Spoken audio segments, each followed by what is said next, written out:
Have you ever wondered why people across the world speak so many different languages?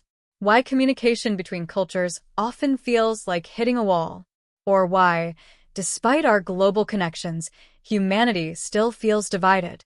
Let me take you back to the moment when it all began, when one act of ambition, one bold decision, set off a chain reaction that changed the course of human history forever. This isn't just some ancient story buried in the pages of the Bible. No. This is the origin of our modern world's confusion, competition, and cultural chaos. This is the story of the Tower of Babel. And believe me, by the time you reach the end of this video, you won't just know what happened, you'll understand why it still matters today more than ever before.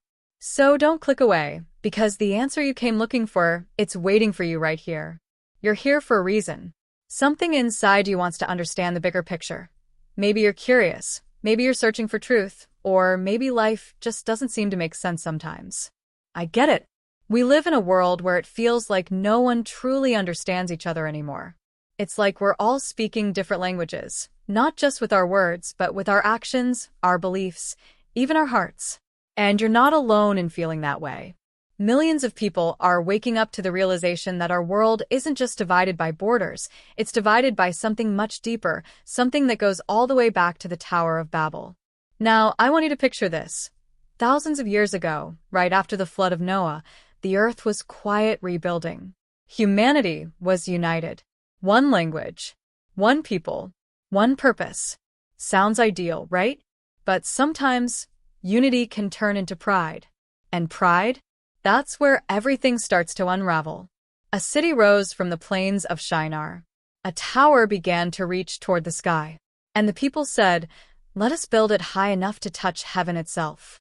Their goal wasn't just architectural brilliance. It was to take control, to become gods themselves, to declare that they didn't need divine help anymore. And what happened next? It's not just a plot twist. It's the moment that set off a chain of events that still echoes in politics, technology, race, and religion today. Stick with me here because this is where things start getting really deep, and I promise, this isn't your average Sunday school lesson. I'm going to walk you through the layers of this story, like a mystery that unfolds one clue at a time. You'll see how this ancient event holds hidden answers to some of today's most trending questions. Why are nations so divided? Why does global unity seem impossible? Why do our biggest technological advancements lead to even more confusion? You came to this video to get answers. And I'm going to give them to you one revelation at a time. But you've got to stay with me till the end, because the final twist, it's the kind of truth that changes your entire perspective. Let's get real for a moment. You're watching this because something about the title pulled you in, how the Tower of Babel changed the world forever. That's not just a bold claim. That's a promise. And I intend to keep it. But first, let me tell you why this story isn't just about ancient bricks and a tall building. It's about something every one of us wrestles with: identity, purpose, and the search for meaning in a world that feels broken. You ever scroll through social media and feel like everyone's talking, but no one's really listening? That's Babel. You ever feel misunderstood at school, at work, even in your own family? That's Babel. The story of the tower isn't locked in the past. It's living in the present, right inside your relationships, your culture, and your mind. The people who built that tower, they were brilliant, ambitious, and completely united in their mission. They weren't villains. They were just like us. They wanted security. They wanted fame. They wanted to leave a legacy. And they thought they could do it on their own. Without God. Without limits. Without consequence. Sound familiar? It should, because it's the same mindset driving a lot of what we see in today's world: celebrity obsession, global power struggles, and the race for technological domination. But here's the twist. Just when they thought they were unstoppable, something happened that no one expected. Their language shattered. Their unity disappeared. Confusion entered the world like a virus. And what once felt like one people became many nations, scattered and divided. That's when humanity's path forked, and we've been trying to find our way back ever since. And this is where things get even more personal. Because whether you realize it or not, you are part of that story. Every time you struggle to connect with someone who sees the world differently, Every time your words get misinterpreted, every time conflict arises from misunderstanding, it's Babel. And what if I told you that unlocking the meaning behind this ancient event could help you understand not just the world, but yourself? What if the story of Babel was actually the missing piece you needed to finally make sense of your place in the bigger picture? Throughout this video, I'll be introducing you to the key characters in this drama, figures you may have heard about in passing, but never fully understood. Nimrod, the mighty warrior who led the charge. The architects of the tower who believed they could defy the heavens. And the silent crowd that followed without questioning. But I'll also be showing you something deeper. The spiritual forces at play, the consequences of pride, and the divine strategy behind what seemed like chaos. And no, this isn't just about religion, it's about reality. It's about understanding how the invisible shapes the visible. And if you're someone who's hungry for answers that go beyond surface-level noise, then what's coming next will hit you like lightning. So don't scroll away. Don't get distracted. Because here's the real reason you can't afford to miss what's next. The Tower of Babel isn't just a historical event, it's a prophetic symbol. And right now, in our modern world, something eerily similar is happening again. Think about it. Global unification through technology, artificial intelligence replacing human wisdom, societies building digital towers trying to reach for immortality, control, and power. It's like we're rebuilding Babel. Only this time, the bricks are made of algorithms and ambition. And once again, the consequences could shake the world. We're standing at a crossroads in history. You, me, all of us. And the lessons from Babel are more urgent than ever before. Because what happened back then? It's happening again. The question is, will we make the same mistake? Or will we finally understand what went wrong and choose a better path? But hold on, because what if I told you there's a hidden part of this story? A piece that most people miss. A secret woven deep into the DNA of this event that explains not just why the languages were divided, but how that division opened the door for redemption, restoration, and something far greater than the people of Babel could have ever imagined. What if the scattering of humanity wasn't just a punishment, but a setup for a divine plan that would one day bring the world back together in a completely new way? You're going to want to hear this. Because just when it seems like all hope is lost, the story takes a turn you never saw coming. And that twist? It holds the answer to one of the biggest questions of our time. But to get there, you've got to stay with me. Because the deeper we go, the clearer the picture becomes. And right at the heart of it all, buried beneath the rubble of that ancient tower, is a truth that has the power to reshape how you see God, how you see others, and how you see yourself. But before we reveal what that truth is, before the mystery fully unfolds, you need to see exactly how the tower was built, who was behind it, and why its destruction didn't just change the people back then. It changed the entire world, forever. So lean in, stay with me, and prepare yourself. Because what happens next will blow your mind. As we return to the ancient world, the landscape is dry and vast, the air heavy with the scent of dust and the low hum of human ambition. The plains of Shinar stretch endlessly, dotted with workers hauling sun-baked bricks, shouting in unison, pouring their energy into what they believed was a divine mission of their own making. In the midst of this rising empire stood a figure unlike any other, Nimrod, a man cloaked not just in power but in mystery. To most, he was a hero, a mighty hunter, a warrior king who united scattered tribes under one vision. But to others, he was something far more dangerous, a man consumed by the idea of control, seduced by the dream of glory that stretched beyond the heavens. His recent actions had caught the attention of not just the people, but the divine. In the weeks leading up to the tower's construction, rumors had swirled like sand in the desert winds. Some claimed he had stumbled upon ancient knowledge, secrets left behind from before the flood. Others whispered that he had forged alliances not just with men, but with spiritual forces that promised dominion in exchange for allegiance. Yet on the surface, everything looked perfect. The people adore him. They believed they were building something eternal, something that would protect them from the threat of another flood, something that would place their names in the stars. Families that once wandered aimlessly across the wilderness were now planting roots, drawn to the towering structure that reached higher with every sunrise. Children played in the shadows of scaffolding while their fathers chiseled and climbed. The unity was intoxicating. One language, one people, one project. But beneath the smooth surface of that unity, cracks had already begun to form, whispers of dissent, moments of confusion, strange dreams that haunted the workers at night. And Nimrod, though praised, seemed different. He had grown increasingly reclusive, spending hours in the upper levels of the tower, sometimes alone, sometimes in the company of enigmatic strangers no one could identify. The elders of the city, the old men who remembered the days before Nimrod rose to power, had begun to worry. They weren't opposed to growth or ambition, but there was something unnatural about this tower. It wasn't just a monument, it felt like a challenge. A defiance. They recalled the warnings passed down from Noah himself about reaching too far, too fast, without wisdom. But their concerns were drowned out by the excitement of the crowd. Progress had never felt so powerful. The people were united, yes, but their unity had begun to taste like arrogance. Every decision was now being made from the top down, with Nimrod's inner circle holding all authority. And those who questioned the pace, the purpose, or the plan were quietly pushed aside. Not punished directly, but subtly removed from the core of influence, reassigned to distant parts of the project, their voices muffled by distance. But even Nimrod's closest allies had begun to sense something wasn't right. His most trusted advisor, a stone architect named Eliezer, had noticed peculiar changes in the blueprints.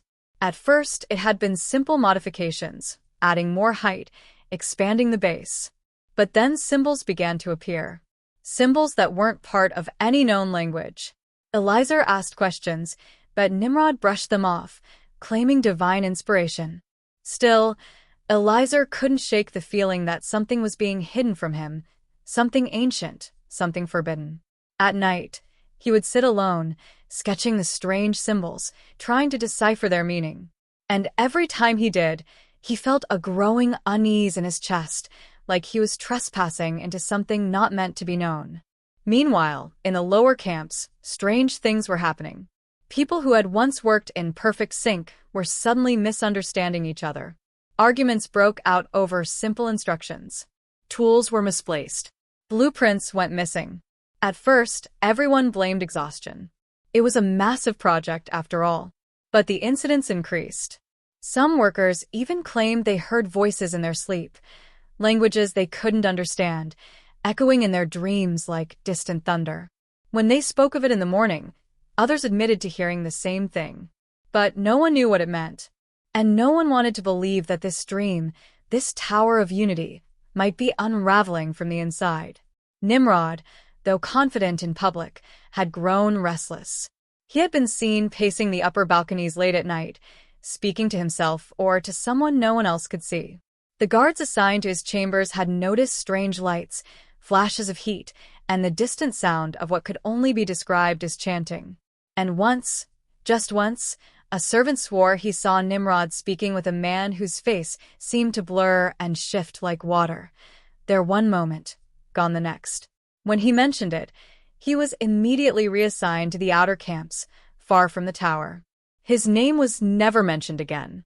But the real turning point came when a worker named Malek, a quiet, observant man who had lost his wife during the flood, approached Eliezer with a broken tablet he had found near the base of the tower. The symbols etched into the stone were identical to the ones Eliezer had been trying to decipher, but they were older, far older, weathered by time and elements. Malek claimed he had found it buried deep beneath the tower's foundation, hidden among what looked like the ruins of an even older structure. One that predated Nimrod. One that should not have been there. Eliezer, now alarmed, took the tablet and began to compare it with his own notes. And slowly, a chilling realization began to form. These symbols weren't just decorative. They were instructions. But not for building a warning. A prophecy. And if what he suspected was true, then they were already too late. Still, Eliezer didn't know who to trust. Everyone in the tower had a role to play. And as he looked around, he began to notice patterns.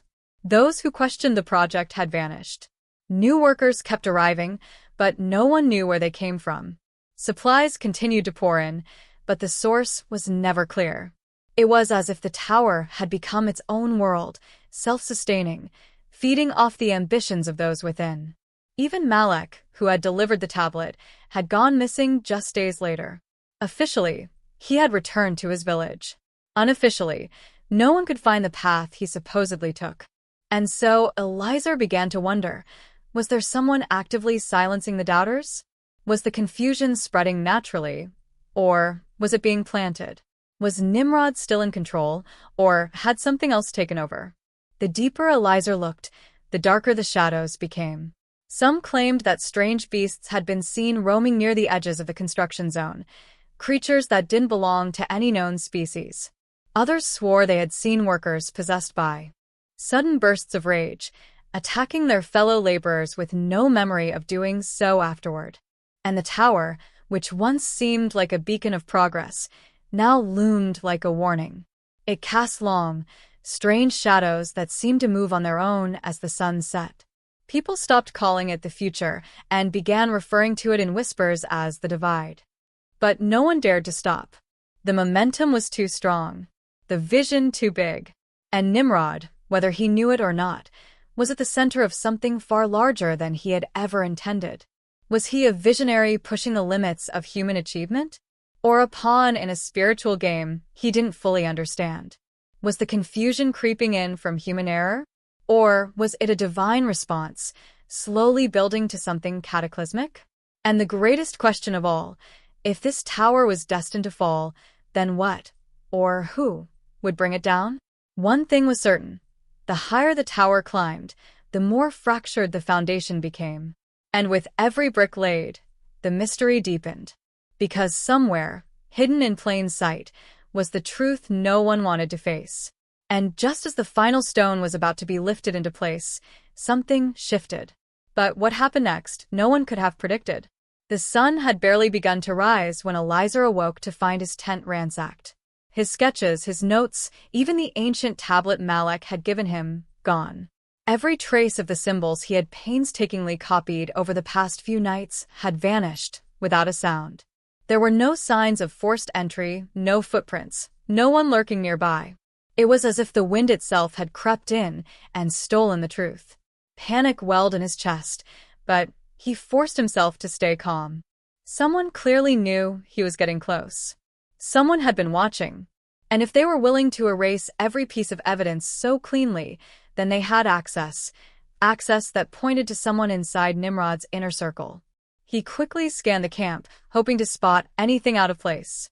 But everything seemed normal. Too normal. The workers were already moving, lifting stones and chanting in unison, blind to the undercurrent of dread now tightening around Eliezer like a rope. He tried to report the theft to the guard captain, a stoic man named Turan who had served Nimrod since the earliest days.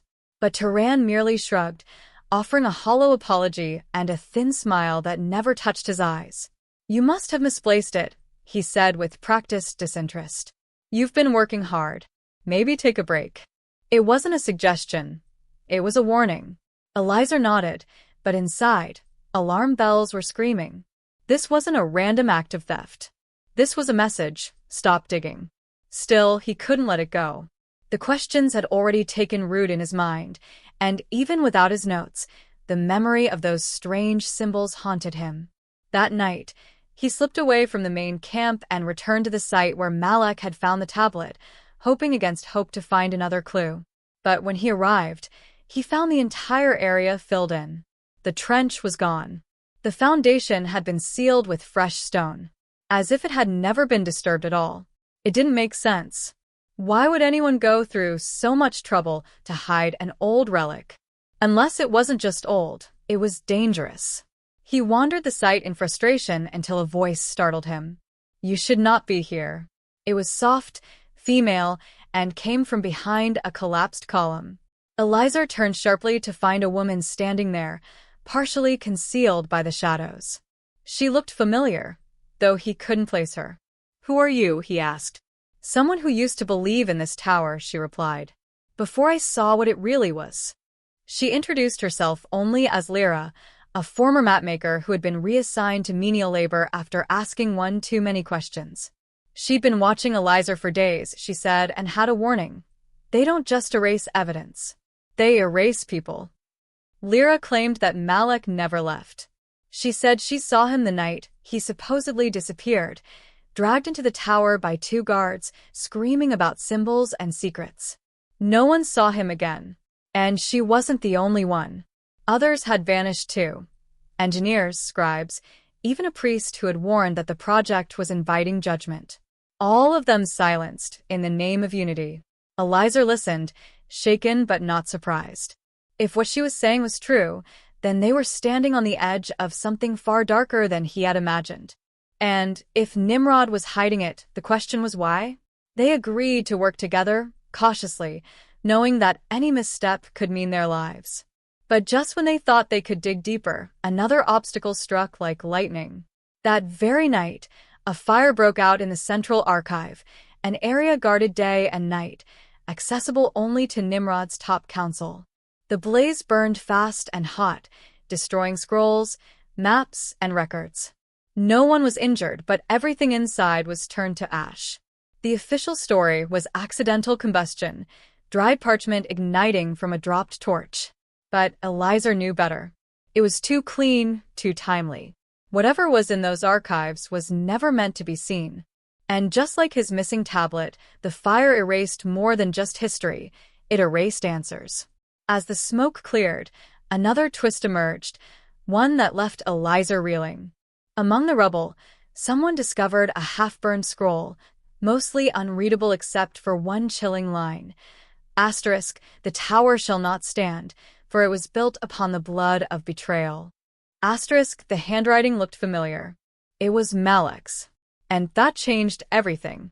Had Malak been part of something before he turned against it? Had he helped build the very thing he tried to destroy? Was he hiding a secret of his own? Lyra, shaken by the scroll, confessed something she hadn't told Eliza before. Malak wasn't just a laborer. He had once served as a messenger for Nimrod's council, a position of trust. But one day, without warning, he was reassigned. The reasons were never clear. And shortly after, he began searching the foundations, speaking in riddles, warning that the past was repeating itself. Had Malak uncovered something that tied Nimrod not just to ambition, but to an ancient betrayal buried deep beneath the tower? Eliza now faced an impossible choice: keep digging and risk everything, or walk away and live with the weight of unanswered questions. But before he could decide, something happened that no one could explain. At sunrise, the workers assembled as usual. The chants began. The tools were lifted. But for the first time, the rhythm fell apart. Voices clashed. Instructions were misunderstood. Entire crews stopped moving, confused. Arguments broke out in different tongues, as if the people had suddenly forgotten how to speak to one another. The confusion spread like a sickness.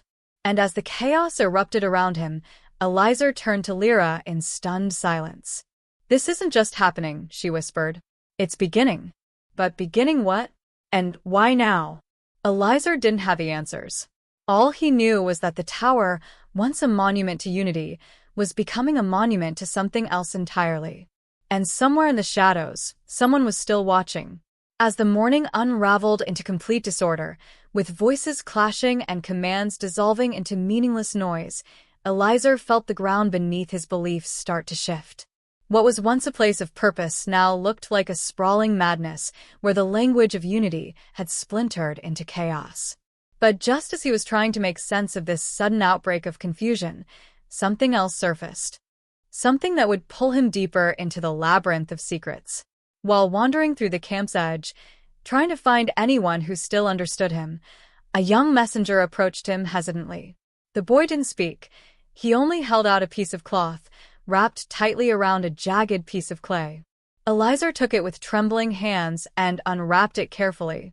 Etched into the clay were the same symbols he had been studying, the same language from the vanished tablet, but this shard was different. It bore not just warnings, but a name: Lyra.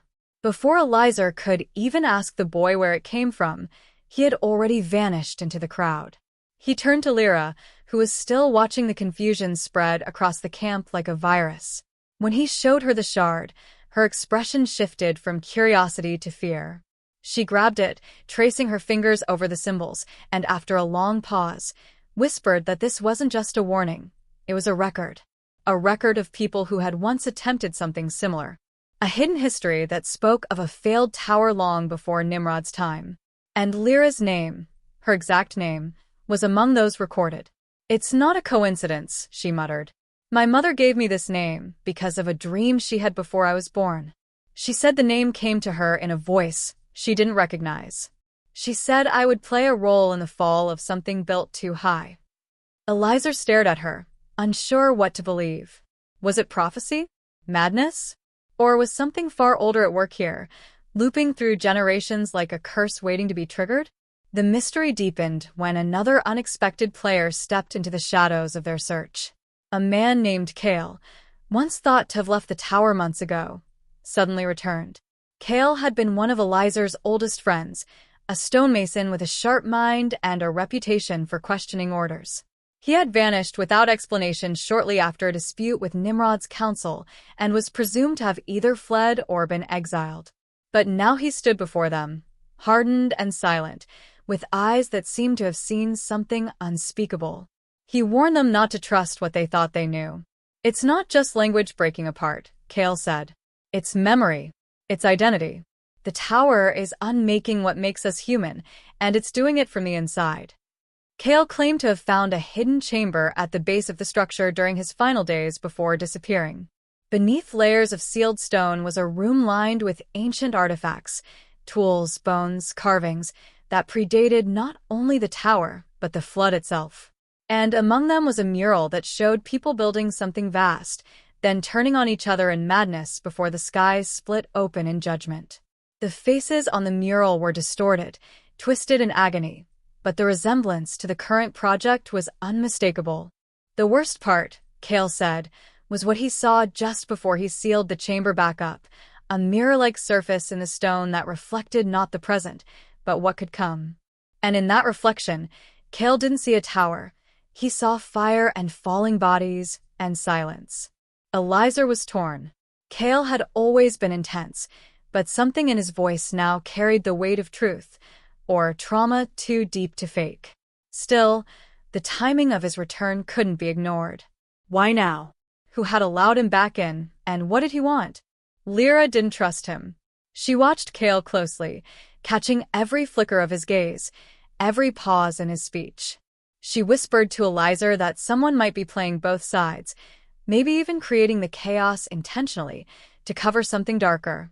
And Kale, no matter how sincere he sounded, had disappeared far too conveniently and reappeared just as things began to fall apart. Was he a survivor or a plant?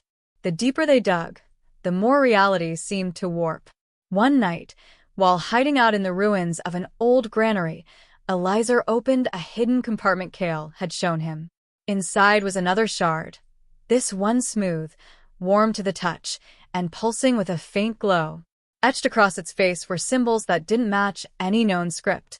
And when Eliza stared too long at them, he felt his thoughts slip, memories scramble, like something was reaching into his mind.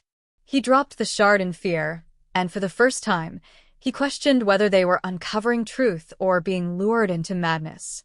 Then came the whispers, real ones, not in dreams this time. At night, the wind carried voices through the camp, unintelligible at first, but slowly morphing into broken fragments of familiar words. Workers who once stood proudly side by side now eyed each other with suspicion. Friendships frayed. Instructions failed. No one could be sure if what they heard came from others or from something unseen. Even Lyra began to falter. She confessed that she had started dreaming of the tower collapsing, not from structural failure, but from within, as if the building itself was alive and sick, and would one day tear itself apart to stop the infection of ambition. Eliza could feel time stretching, bending. Days no longer felt like days. Hours passed in silence, then suddenly exploded in chaos. Kale claimed the tower had passed a point of no return, that its spiritual weight had become too great for the earth to bear.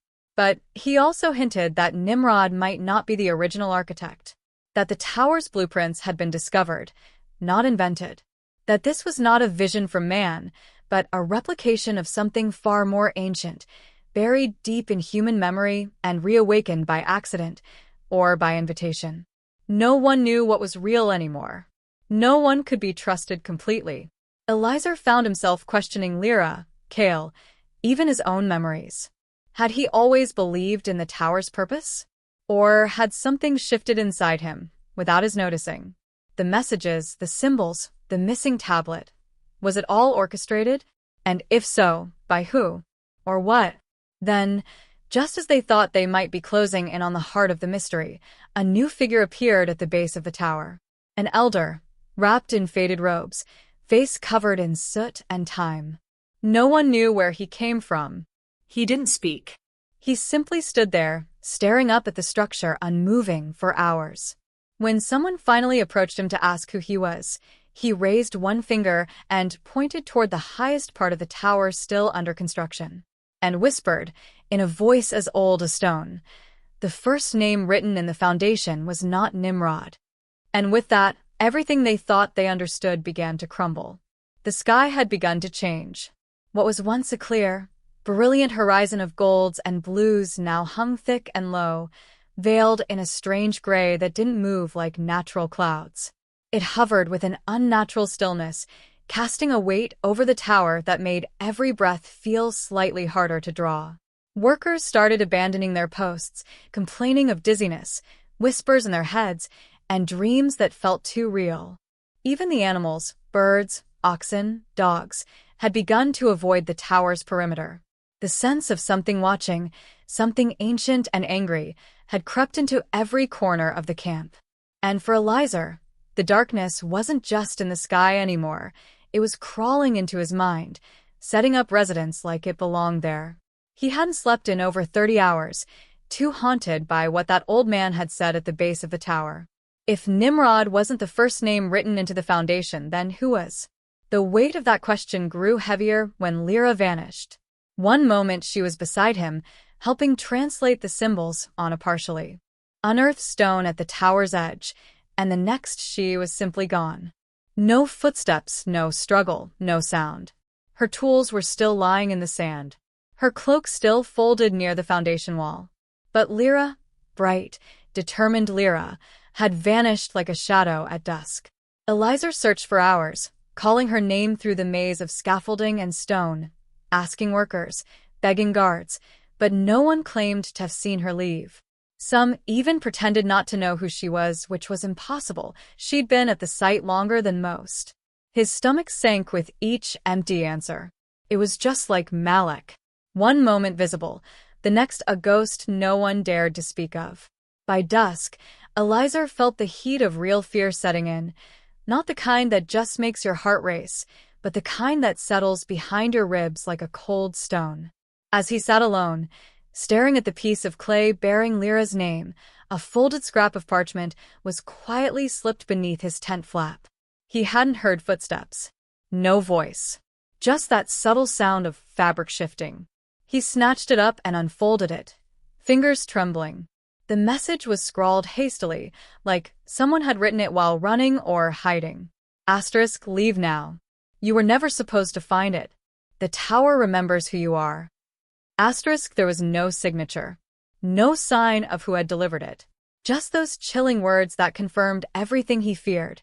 This was no longer about discovery or even truth. It was survival.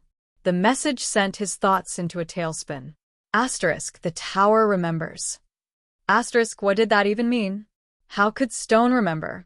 Unless the structure itself was more than just rock and mortar. Unless it was acting as a kind of vessel, storing not just ambition but memory, punishment, even will. Eliezer began to wonder if everything they had unearthed, the tablets, the symbols, the strange mirror chamber Kale had described, were not just artifacts of the past, but mechanisms of something still alive beneath them. Something buried when the world was last washed clean. And now it was waking up again. Paranoia began to wrap itself around Eliezer's every move. He started to notice faces in the crowd that didn't look familiar. Men dressed like workers, but never seen lifting anything. Figures who always seemed to be standing at the same spots, too still, too silent. At night, footsteps crunched around his tent. Whispers floated in and out like mist. He stopped lighting a fire, afraid it would mark his location. Every crack of stone, every shift of wind sounded like a threat waiting to pounce. His eyes burned from lack of sleep, but he dared not close them. Not now. Not when he knew that Lyra had seen something she shouldn't. That Malek had tried to warn him. That Kale, despite all his ominous tales, was the only one left who might know how deep this truth went. But Eliezer couldn't even trust Kale fully anymore. Something had changed in the man since his return. He spoke in riddles more often. He avoided direct eye contact. He seemed to know things before Eliezer could tell him. Once, Kale even repeated a phrase Eliezer had heard in his dream, word for word, though he had never spoken it aloud. When confronted, Kale simply smiled and said, "The tower speaks to more than just you." That smile chilled Eliezer deeper than any threat. It was then that he began keeping a journal, not to record events, but to track his own memory. He wasn't sure what was real anymore. Names seemed to shift in his mind. Faces blurred together. Time slipped unpredictably, sometimes moving fast, other times dragging. He began writing down conversations immediately after they happened, afraid he'd forget, or worse, that they'd change.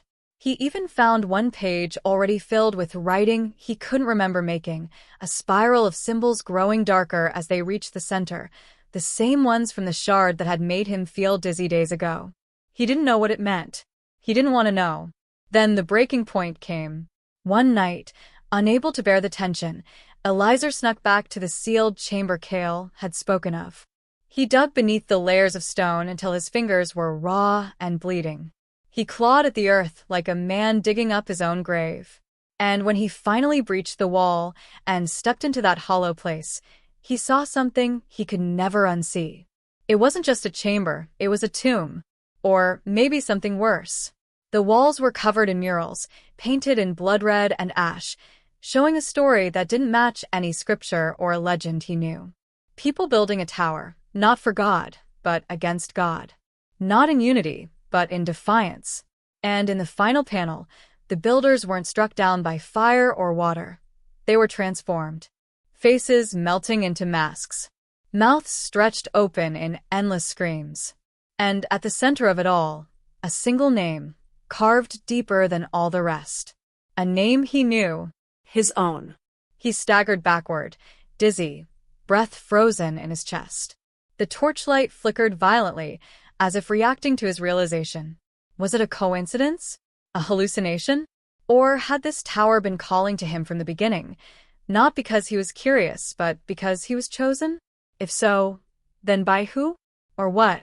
And as he backed out of the tomb, heart pounding, stone dust clinging to his skin, he heard it again, that voice low and familiar, from somewhere in the dark behind him. "You shouldn't be here, Eliezer." But when he turned, no one was there. Only silence. And shadows that suddenly felt far too alive. Eliezer didn't return to the camp that night. He couldn't. Not after what he'd seen in the tomb. His legs carried him blindly through the silent wasteland beyond the scaffolding, his thoughts reeling like a storm caught in an echo chamber. The name carved into the wall, his name, was more than a coincidence. It was an accusation. A message left long before he was born, waiting to be uncovered, as if the tower itself had been expecting him all along. He collapsed at the edge of a dried-up ravine, too exhausted to move, too haunted to sleep. But as the sun clawed its way over the edge of the horizon the next morning, bathing the ruins in blood-orange light, something inside him changed. A single, blinding thought rose through the noise. What if they'd all misunderstood the tower's purpose from the start? He returned at dawn, wearing layers of dust and sweat, and with eyes so hollowed by fear that even the guards didn't question his entry. The camp was eerily quiet. Word had spread overnight. Another group of workers had abandoned the project. Rumors were bubbling that the confusion was no longer limited to language. People were forgetting their own names. Tools slipped from fingers like they'd never learned how to hold them. It was as if the very essence of who they were was unraveling, thread by thread. But no one dared say it out loud. The tower, once a symbol of unity, had become a vortex of confusion and dread. And through it all, Nimrod was nowhere to be found. Eliezer tracked down Cale, determined to confront him one last time. They met in the hollow of a watchtower near the eastern ridge, where the stone had begun to crack, without explanation. Cale didn't seem surprised to see him. He simply stared, silent, waiting. Eliezer slammed the parchment down between them, the note that had warned him to leave, the words that hinted at a living memory inside the tower, and demanded the truth. Cale leaned forward slowly, and what he said next changed everything. "I wrote it," Cale confessed, "but not to protect you. To warn you that you're the one bringing this on." Eliezer blinked, stunned, unable to process the weight of that claim. Cale continued, revealing what he had never admitted before. "When I disappeared months ago, I wasn't lost. I was taken by a group who believes the tower isn't a tribute to the heavens, but a lock, a seal. The structure was designed to contain something. And you, Eliezer, are the key." The words dropped like stones into his chest. Eliezer tried to laugh, to shake it off, but Cale's face didn't waver. He explained how, generations ago, a figure with Eliezer's name had appeared in similar records, someone who had been marked by dreams, obsessed with the heavens, drawn to ancient texts no one else could read. That man had attempted to open the chamber buried beneath the tower long before it was completed. He had vanished, his legacy erased. Until now. "You're not cursed," Cale said.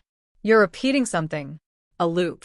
The tower draws you in because it remembers you. Maybe not your face, maybe not your flesh, but your name, your will, your place in this story. And every time you come back, the structure crumbles." Eliezer's hands trembled. Could it be true? Could history itself be cycling through the same mistake over and over, using different people with the same soul?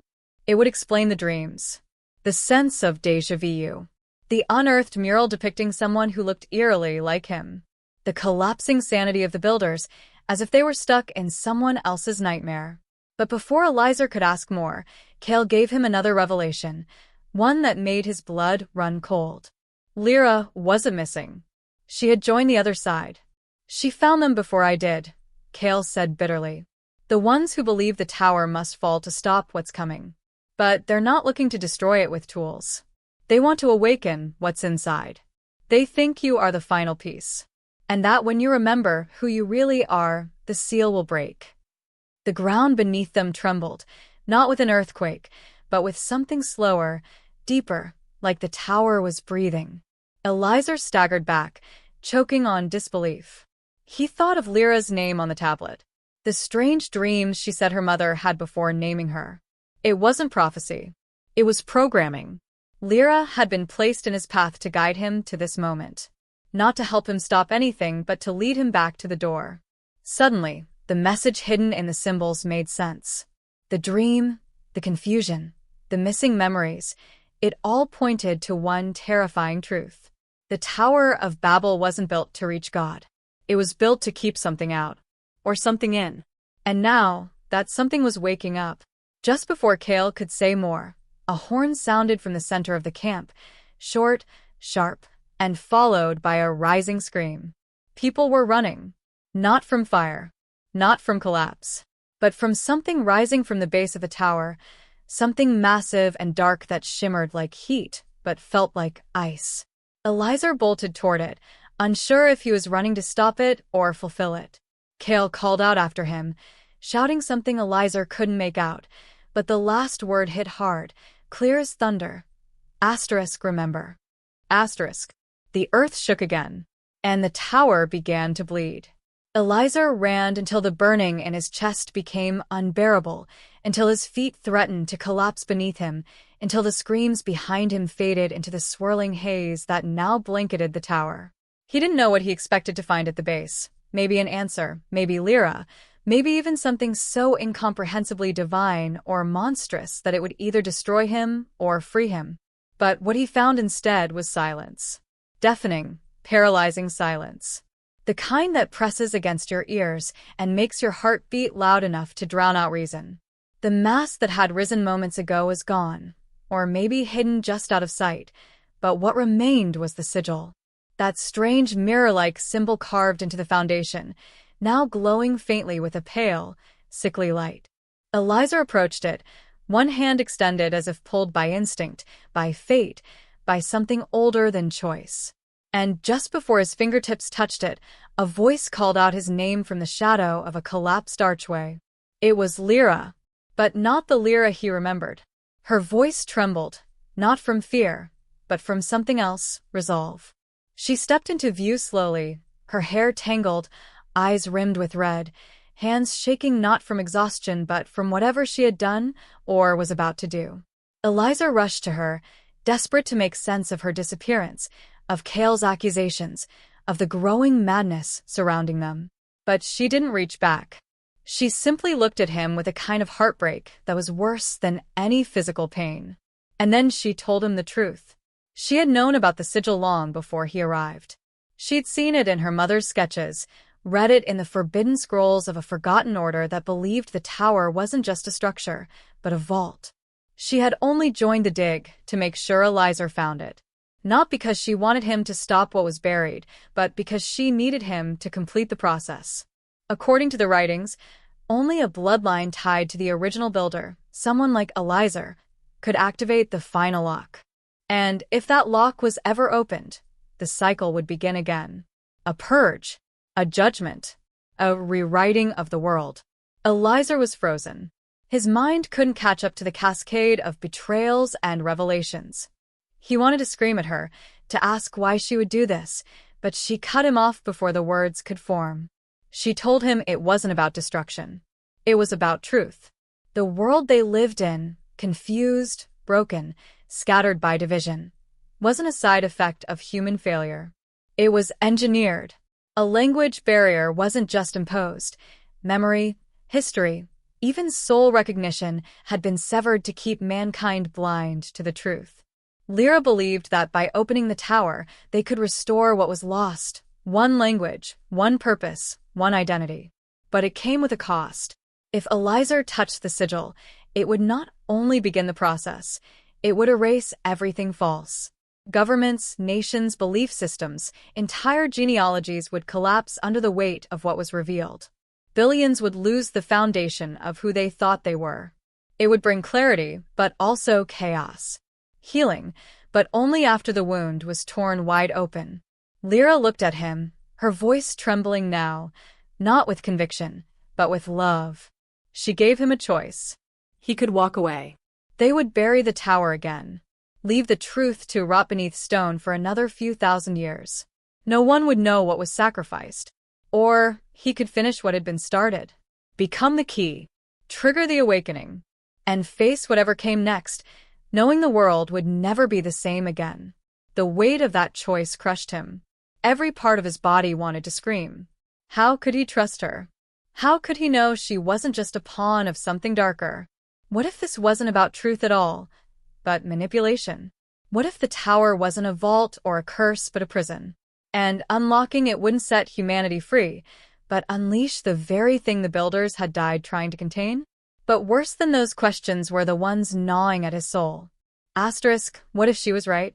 What if this really was the moment history had looped toward for generations, and he was the only one who could finish it?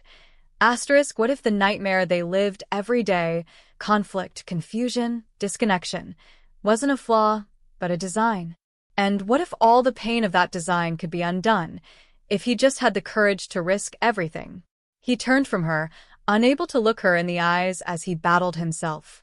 The sigil pulsed faintly behind him, like a heartbeat. Lyra stood silently, her hand slightly raised, not begging, not demanding, but offering. And then came the voice. Not hers, not Cale's, but another. From behind the mirror-like surface. Deep, ancient, and terrifyingly familiar. It whispered not in words, but in memories. Images flooded Eliza's mind. Ancient cities crumbling, people screaming not from pain, but from revelation. whole civilizations forgetting who they were in a blink. And in every scene he stood in the center, watching. And just as he turned to scream at the vision, to tear himself away from it, another voice pierced the night. Kale. He was limping, bloodied, gripping a blade made not of metal but carved bone, something ritualistic, older than anything in the tower itself. He looked at Elizar with desperate eyes and shouted the unthinkable.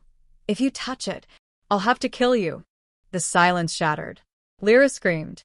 Elizar stepped back, and Kale advanced, eyes wide, body trembling with fear, not of Elizar, but of what he might do. He didn't want to hurt him, that much was clear. But he was ready to. And Elizar, standing between the two people who had once been his only allies, now had to choose, trust the love that betrayed him, or the friend who might kill him to save the world. But even as he stood in that impossible moment, a wind rose from the center of the sigil, carrying with it a sound no human throat could make, a language he didn't recognize, yet somehow understood. And that's when he realized the tower had already begun. Elizar didn't move. Couldn't move. The pressure of 1,000 realities bearing down on him made the air around him feel thick like smoke, choking every breath. Lyra's eyes locked on his, pleading, not with desperation but with conviction, as if this moment had been burned into her bones long before it ever arrived. Kale stood on the other side, blood trickling down his temple, blade trembling in his grip, his body rigid, but his face riddled with guilt.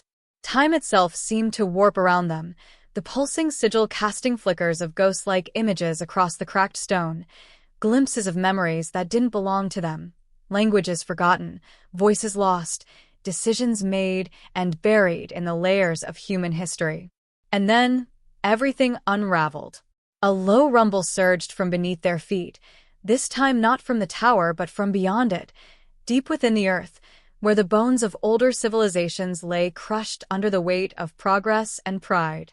The ground split just yards away, revealing not soil or stone, but a hidden chamber lit by unnatural blue fire. Figures began emerging from it. At first a few, then dozens, robed and silent, faces obscured by metallic masks etched with runes Elizar had seen only once before, in the forbidden scroll Kale had nearly died to retrieve. The realization hit hard, like a tidal wave crashing through his spine. This wasn't just about him. This wasn't about a cursed bloodline or a prophetic puzzle.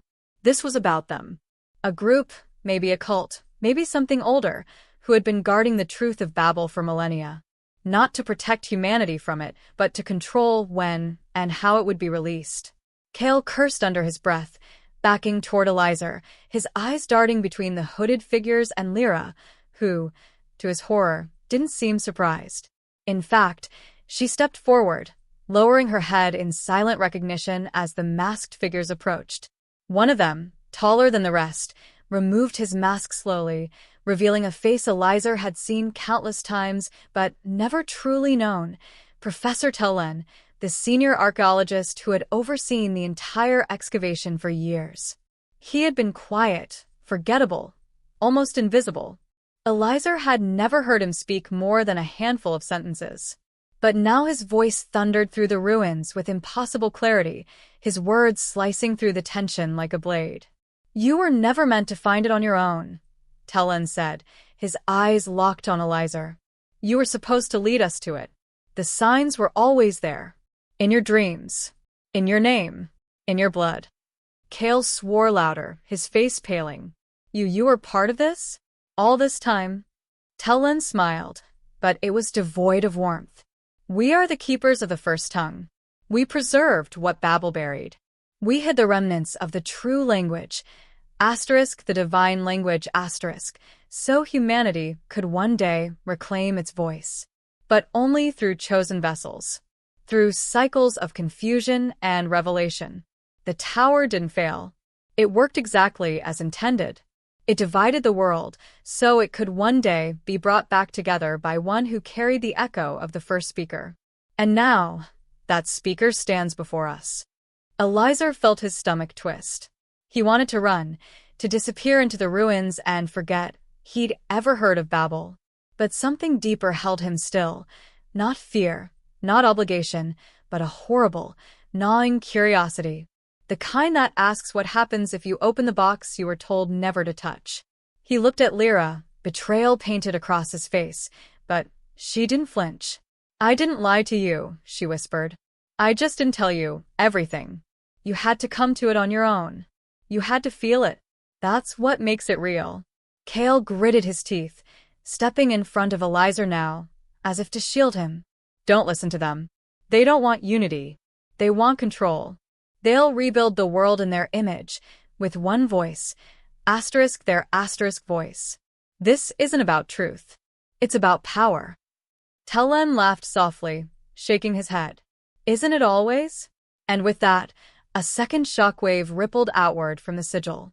Several workers near the tower collapsed to their knees, clutching their heads, screaming in every language imaginable.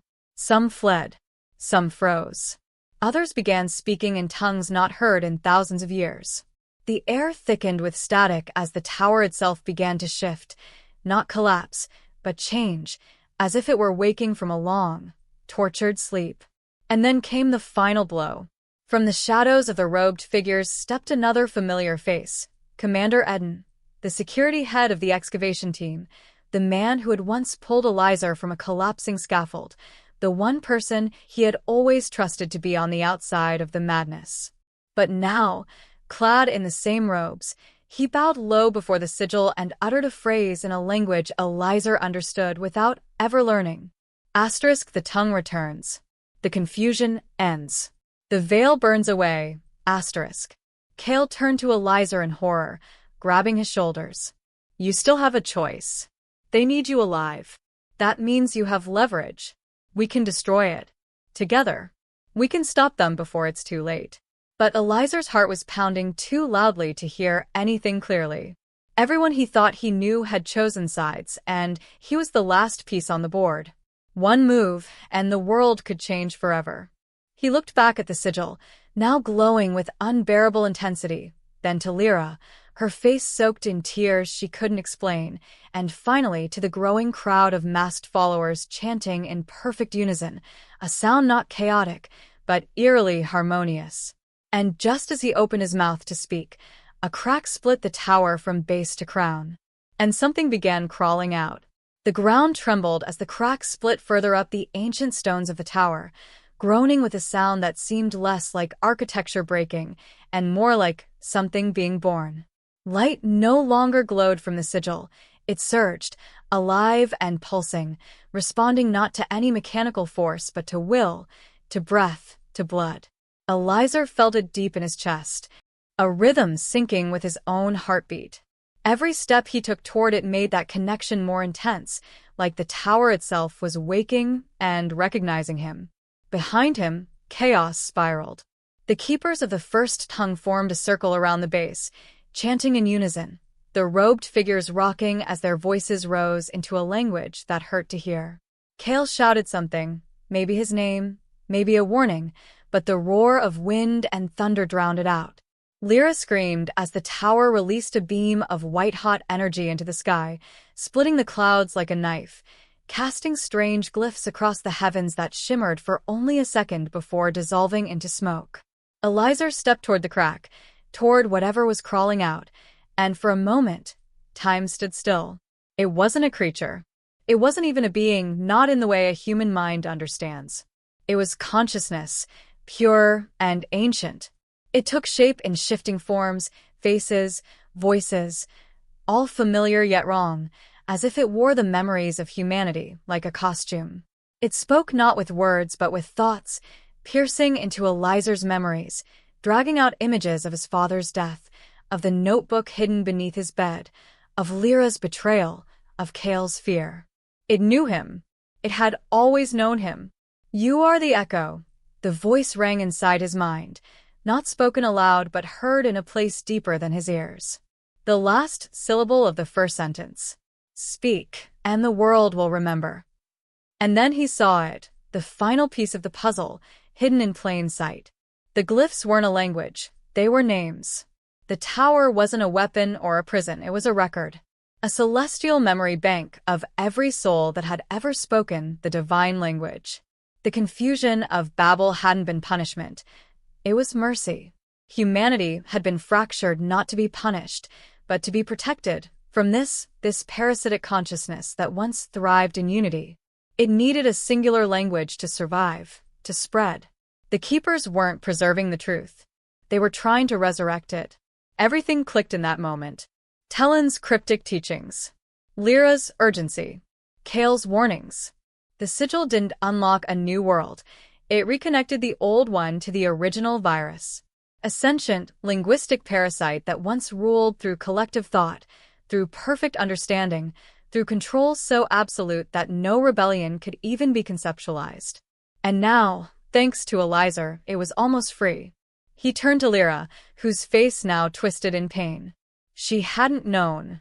Not truly. She thought the first tongue would bring peace.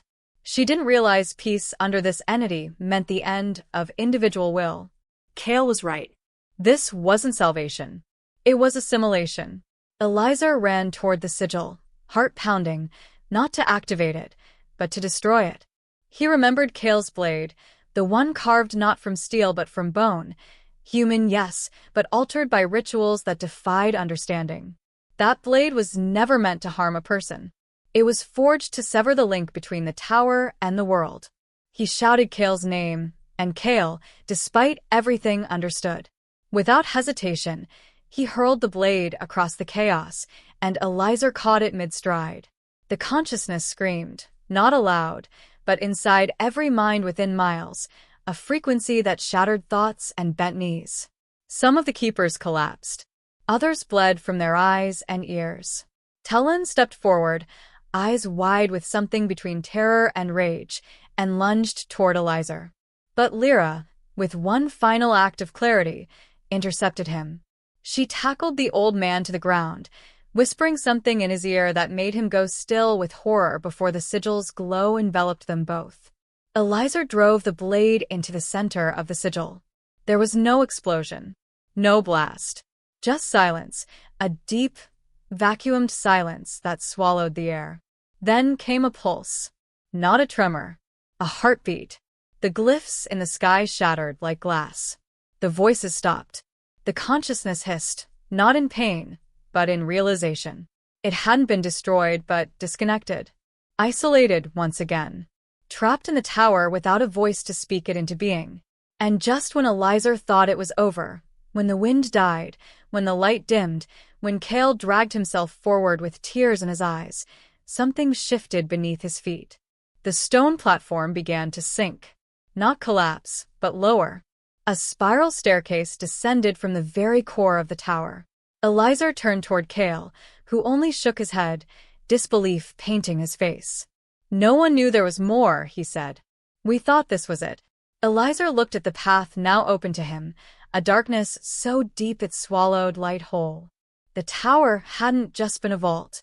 It was a gateway, and the real secret was still buried below. The final twist wasn't that the tower had tried to return. It was that it had always known he would come, and now it was waiting. The days that followed were eerily quiet, as if the world itself was trying to recover from what had been stirred beneath its surface. The tower no longer shimmered or hummed with ancient power. Instead, it stood hollow and dormant, a husk of stone that felt less like a monument and more like a wound. Eliezer sat alone on the edge of the dig site, staring out over the dunes that now swallowed half the ruins, blown in by violent desert winds no longer calmed by the sigil's influence. He had descended those final steps, down into the spiral below the sigil, and what he found was not fire or darkness or monsters, but silence, a silence that went beyond sound, that pressed against his soul like the air inside a sealed tomb. The gateway below had never been intended to release something. It was designed to hold it in, to trap the ancient intelligence in a prison of thought, cut off from language, unable to speak itself into existence again. And by severing the connection above, by breaking the chain of understanding, he hadn't just stopped the return, he had buried it deeper. Kale was gone. He'd vanished the morning after the collapse, leaving behind only his notebook, a weathered thing filled with sketches and theories, bloodstains and coffee rings, and a single line on the final page. Sometimes silence is the loudest choice.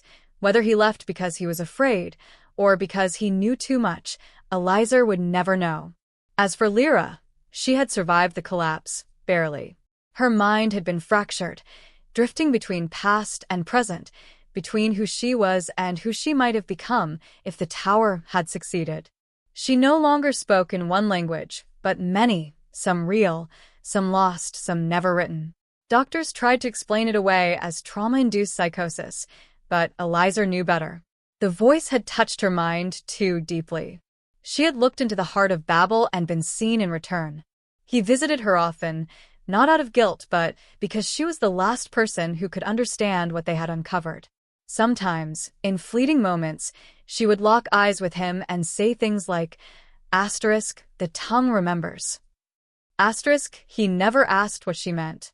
The academic world called it a tragedy, blaming the collapse on seismic instability and falsified excavation permits. The governments involved sealed the site, fencing it off under the guise of geological danger. No official statement was ever released about the glyphs in the sky, the mass hallucinations, or the reports of people hearing voices in languages they'd never studied. The keepers disappeared just as quietly as they had emerged, dissolving into cities and systems, leaving behind no trace, no manifestos, no symbols, nothing but rumor. Yet something in Eliza told him they weren't gone. Just waiting, watching, hoping that one day someone else would try to speak the words again. In the months that followed, Eliza tried to go back to his old life. He returned to the university for a time, guest lectured at symposiums, gave vague interviews where he pretended to know nothing of what had happened. But late at night, when the world was still and the lights were off, he would sit alone with old maps and older dreams, tracing the patterns hidden in languages once forgotten, hearing whispers in the silence between words. He didn't want power. He didn't want glory. He just wanted to understand. Not the tower. Not the language. Himself. Because at the end of everything, what truly haunted him wasn't what they had stopped. It was the question of why him. Why had the tower responded to his blood, his voice, his presence? Was it destiny or design? Accident or inheritance? And that was the mystery no glyph or scroll could ever answer. Years later, long after the world had moved on, tourists would stumble across fragments of the tower half buried in sand. Some claimed they could hear a hum when they placed their ear against the stone. Others swore they had dreams filled with impossible alphabets and voices that weren't theirs. Most dismissed it as superstition. But in forgotten corners of the world, across online forums and shadowy archives, whispers began again. About the first tongue. About the truth of Babel. And about the man who walked away from it all, not because he was a hero, but because he was the only one who understood what silence was worth. And in one of those forums, posted under a name no one could trace, was a final message. The tongue sleeps. But it only takes one voice to wake it. And with that, the screen went dark.